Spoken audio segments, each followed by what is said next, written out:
নমস্কার বন্ধুরা, কেমন আছেন সবাই? আশা করি ভালো আছেন, আমিও ভালো আছি। আজকে 4 অক্ষরের মিশ্র উদাহরণ নিয়ে কথা বলবো, বা আমি একটা 4 অক্ষরের মিশ্র উদাহরণের উদাহরণ দিয়ে লিখে বোঝাবো আপনাদেরকে।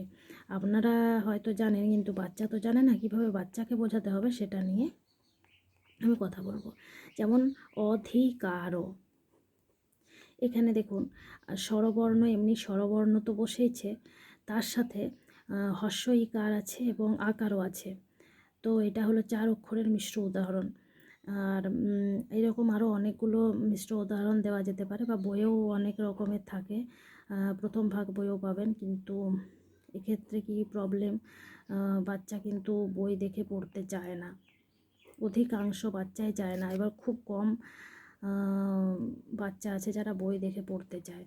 তো এক্ষেত্রে লিখে দেওয়াটা খুব দরকার। অবিচারও, যেমন এখানে অ বসেছে, বয় হস্য ইকারে বি বসেছে, চয় আকারে চা র। এটা অটা কিন্তু একটা শব্দ উচ্চারণের কাজে ব্যবহার করা হচ্ছে, কার হিসাবে ব্যবহার করা হয়নি। তো এগুলো বুঝে নিলে বাচ্চা কিন্তু পরবর্তীকালে যখন লিখবে তখন বানান ভুল হওয়ার চান্সটা খুব কম থাকবে।